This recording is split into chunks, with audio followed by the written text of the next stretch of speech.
Bonjour à tous, nous allons démarrer ce webinaire sur l'add-on Project Partool. Bienvenue à tous. Donc le webinaire va durer à peu près une demi-heure.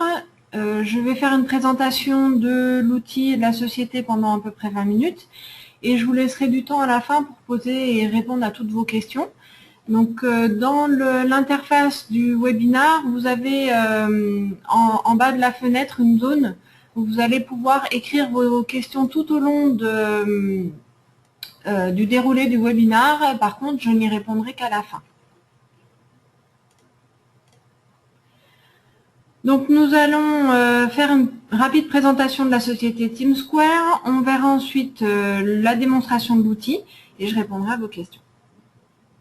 Donc TeamSquare, nous sommes une société au savoir-faire reconnu et de nombreuses expériences en termes de management de projets et de portefeuille de projets. Nous sommes entourés d'une équipe et de partenaires reconnus sur les différents outils de planification. Et nous avons des consultants qui ont plus de 20 ans d'expérience sur ces domaines de management de projet et de portefeuille de projet et qui permettront de répondre aux besoins des différents clients. Nous sommes certifiés Gold sur la solution Microsoft Project Server. Au niveau de notre couverture nationale, donc nous sommes présents un peu partout en France, mais également dans le monde. On a notre agence, notre siège qui est à Lyon, vers Pardieu. On a une agence à côté de Bastille, à Paris, une agence dans le sud, vers Nice, et des consultants présents un peu partout ailleurs en France. Notre savoir-faire n'est pas limité à un domaine d'activité en particulier. Nous agissons dans différents domaines, que ce soit dans le secteur privé ou dans le secteur public, et dans tous les domaines d'activité, bancaire, automobile, informatique, etc.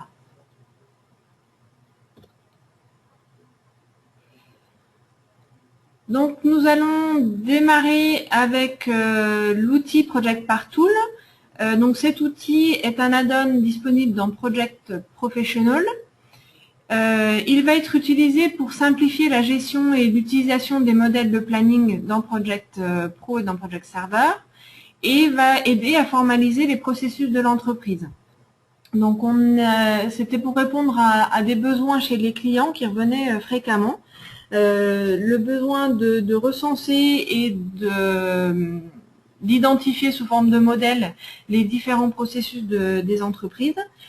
Par contre, le gros problème qu'on rencontrait, c'est que ces modèles devenaient très lourds, très gros, puisque tous les processus étaient présents dans un fichier, le plus souvent, et du coup, ces modèles étaient souvent très durs à exploiter par les chefs de projet, et voire même certains préféraient repartir d'un planning vide plutôt que de repartir des modèles de documents. Donc, ce qui est un peu dommage, puisque à chaque fois, on est obligé de reconstruire l'intégralité des plannings enfin des tâches pour pouvoir initialiser son projet. Donc Project Partool va permettre d'initialiser les plannings projets en fonction du type de projet, des besoins du projet, de sa complexité, va permettre de simplifier les modèles de planning puisqu'on va fonctionner un peu comme des briques Lego, donc avec des morceaux de planning recensés dans différents modèles. On va ainsi pouvoir formaliser simplement les process de l'entreprise et on pourra également, petite fonctionnalité en plus, choisir un gestionnaire d'état spécifique pour un lot de tâches.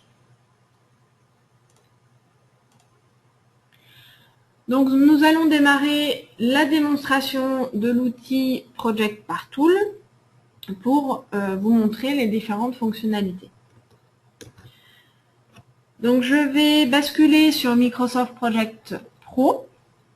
Donc l'outil Project Partool, lorsqu'il est installé chez nos clients, rajoute un onglet dans la barre d'outils qui s'appelle Project Partool, donc le nom de l'outil, où on va pouvoir accéder à différentes fonctionnalités. Donc en premier, on aura les options qui permettront de configurer l'outil. Et puis, donc, quand vous cliquez sur Add Project Part, il va vous rajouter cette fenêtre à droite de l'écran qui va lister la liste des phases, donc la hiérarchie de nos projets, la hiérarchie des processus. Donc cette liste de phases est entièrement modifiable et est basée sur un champ personnalisé. Et puis, lorsqu'on va cliquer sur une des phases, par exemple l'initialisation, on va avoir de disponible automatiquement la liste des modèles associés à cette phase d'initialisation. Donc pour cette phase, par exemple, concerne l'initialisation d'un nouveau projet. Et on aura dans cette phase d'initialisation le projet de déploiement et les projets informatiques. On peut avoir une liste de modèles bien plus importante dans cette phase-là.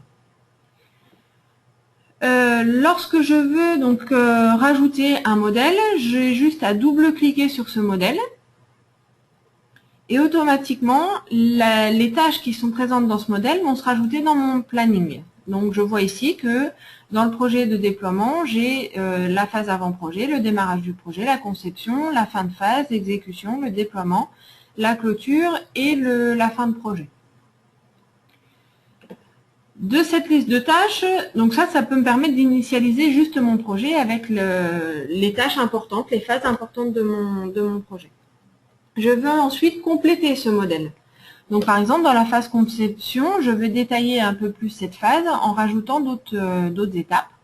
Donc à ce moment-là, je vais pouvoir choisir une autre phase de l'arborescence, par exemple l'étude préalable.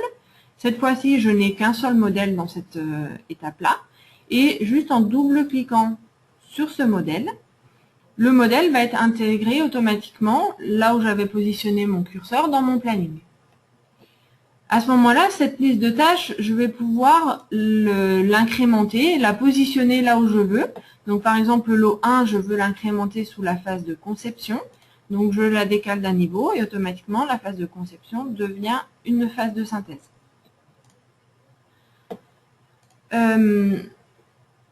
Je vais également pouvoir, dans cet ajout de modèles, visualiser facilement dans la liste des phases ici, les phases dans lesquelles il manque des modèles. Donc par exemple, la phase de logistique, ici, logistique sortante, ben, je vois que la logistique était en grisé, ce qui m'indique que je n'ai pas de modèle associé. On voit ici dans la liste qu'on n'a pas de modèle. Donc c'est des compléments d'informations qui seront à rajouter pour visualiser ces informations.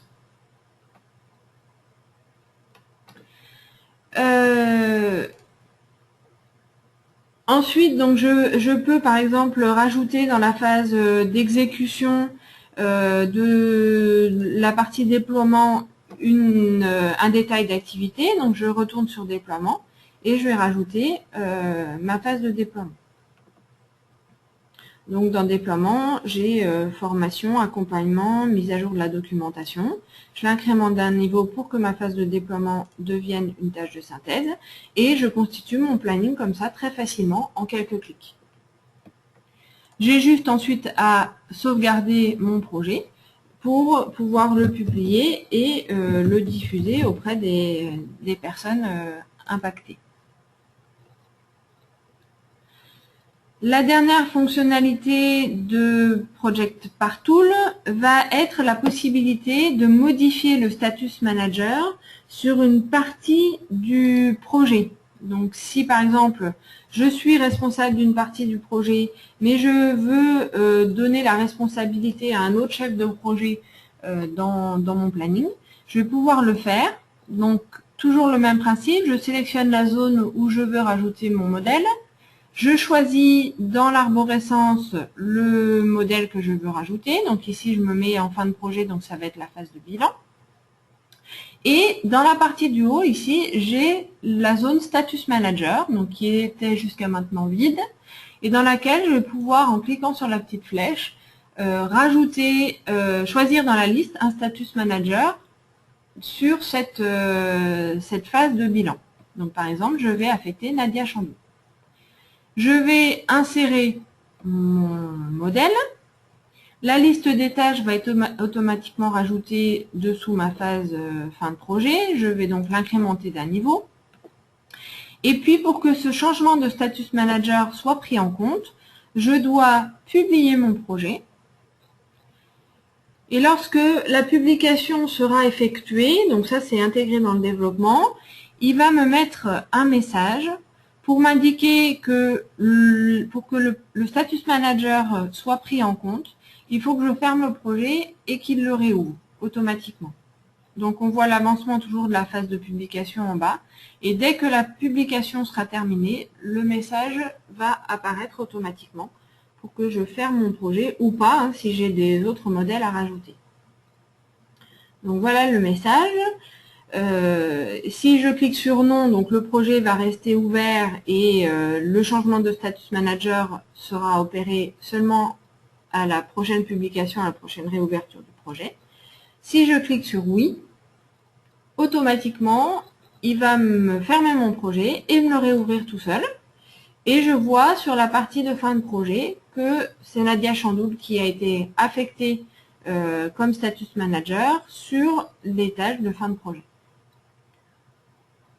Donc ça, c'est un gros plus, puisque avant, pour changer le status manager, on était obligé de demander à la personne que l'on voulait mettre comme status manager de se connecter au projet, du coup de gérer les droits d'accès spécifiquement, et qu'elle se mette manuellement status manager sur les tâches dont elle était responsable.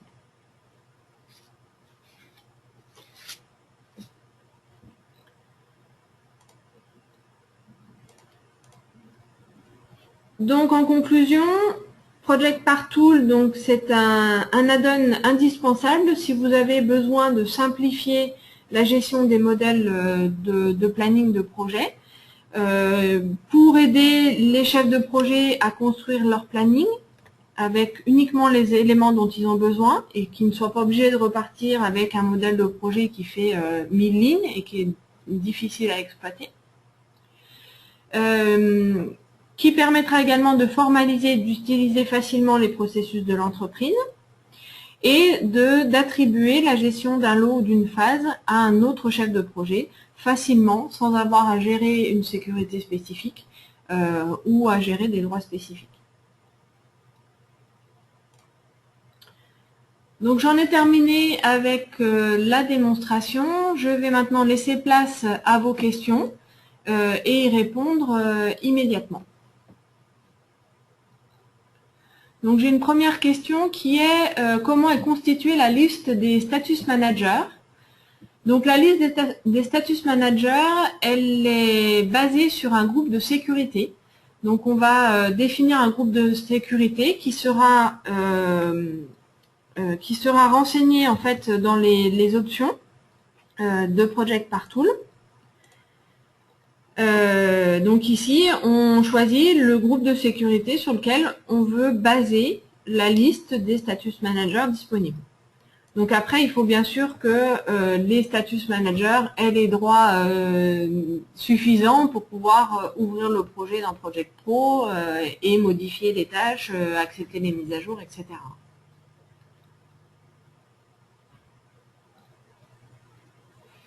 Donc j'ai une autre question qui concerne toujours le status manager. Donc savoir si on peut ajouter plusieurs phases avec des status managers différents sans avoir à publier tout de suite. Donc oui, en fait, on ajoute les différentes parties de nos projets avec les status managers souhaités. Donc à chaque fois, à chaque ajout d'une partie du projet, on choisit son status manager. Et puis ensuite, dès qu'on a fini l'ajout des parties de nos projets et les status managers, on enregistre le projet, on le publie et ça sera pris en compte seulement à ce moment-là. Donc la publication, elle n'est pas automatique et c'est vraiment à la demande du chef de projet.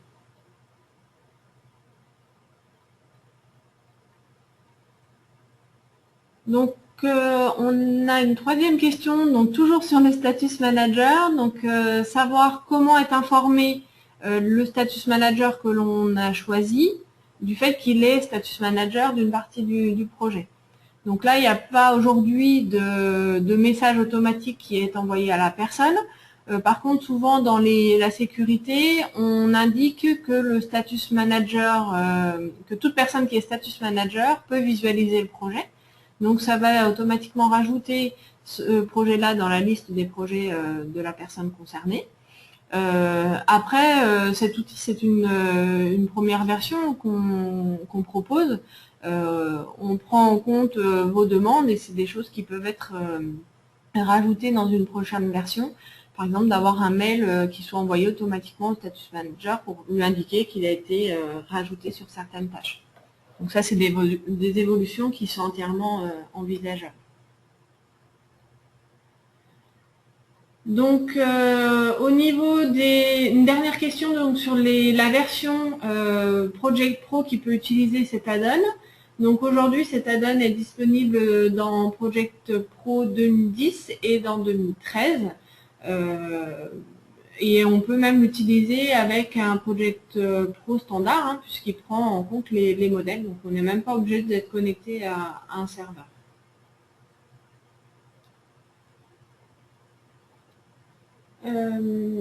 Une autre question donc, qui concerne donc, l'écart entre status manager et ressources. Donc le status manager n'indique pas la personne qui va réaliser la tâche. La personne qui réalise la tâche, c'est la ressource. Le status manager, c'est la personne qui aura la responsabilité de valider les saisies des temps sur les tâches dont il est status manager. Donc c'est lui qui va recevoir les approbations de saisie lorsqu'on fait de la saisie des temps uniquement. Si on ne fait pas de saisie des temps, le status manager n'a pas d'importance.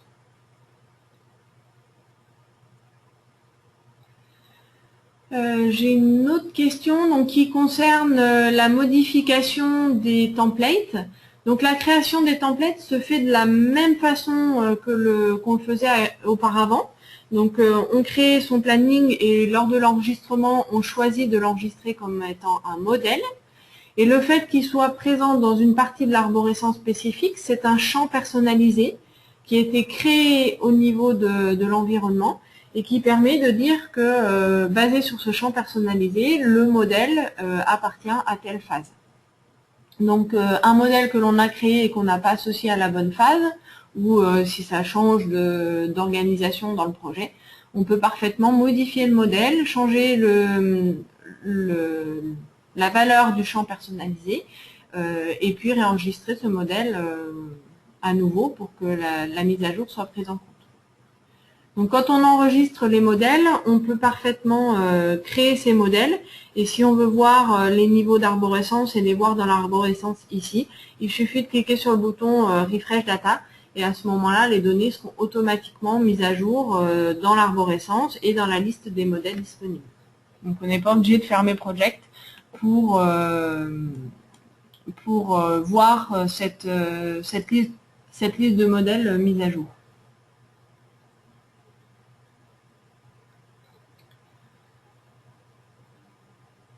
Donc, j'ai une autre question, donc toujours sur les phases, donc concernant le paramétrage de la liste des phases qui est ici. Donc c'est une table de choix qui est associée à un champ personnalisé. Donc le champ personnalisé, on le choisit là aussi dans les options.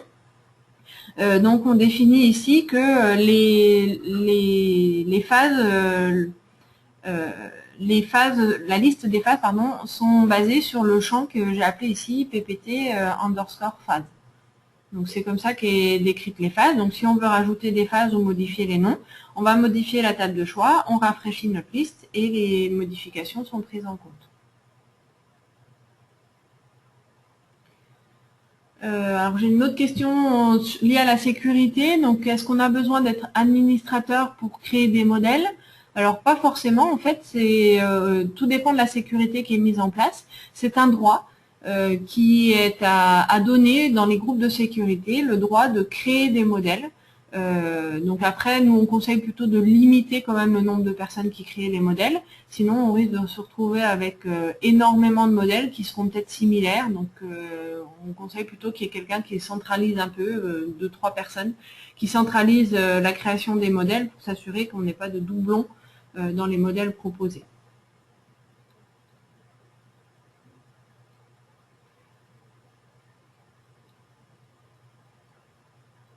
Alors j'ai une question toujours sur les options. Donc le debugging mode, en fait, c'est si on coche cette option-là, c'est pour avoir des messages un peu plus complets qui permettent, lorsqu'on a un problème sur la donne, de copier ce message et de l'envoyer à l'équipe technique. Et en général, ça leur donne plus d'informations pour débugger en cas de souci. Et si on coche pas, on a un message qui est un petit peu plus propre que ce qu'on aurait sinon sans debugging, si on coche pas, pardon, on aura un message qui sera un peu plus joli, avec moins de lignes de code, alors que si on coche l'option debugging mode, le message est un peu plus technique, on va dire. J'ai une dernière question donc qui concerne le partage de la présentation et de la démonstration. Donc en fait, ce webinaire est enregistré et sera publié sur la chaîne YouTube de TeamSquare. Et après, je vais prendre vos coordonnées et puis n'hésitez pas si vous voulez d'autres infos ou d'autres démos. Notre responsable commercial, Jessica Bienvenot, pourra prendre rendez-vous avec vous pour vous faire des démos, pour vous donner des informations complémentaires. Et puis éventuellement, donc, si vous voulez tester également le logiciel, de voir avec vous comment fonctionner. Donc ça, il n'y a aucun souci. Donc on reviendra vers vous pour répondre effectivement à ces requêtes. Donc je rebalaye juste les questions pour bien vérifier que j'en ai pas oublié. Je pense que c'est bon. Donc je vous remercie à tous pour votre attention, pour votre participation au webinaire. Donc ce webinaire, je le rappelle, sera stocké sur la chaîne YouTube. Et n'hésitez pas à prendre contact avec nous. Donc vous avez les coordonnées ici, donc soit Jean-Yves Brun, le responsable de la société, ou Jessica Bienvenot, notre responsable commercial et marketing. On prendra rendez-vous avec vous pour vous donner tout complément d'information. Je vous souhaite à tous une bonne journée et à très bientôt dans un autre webinaire.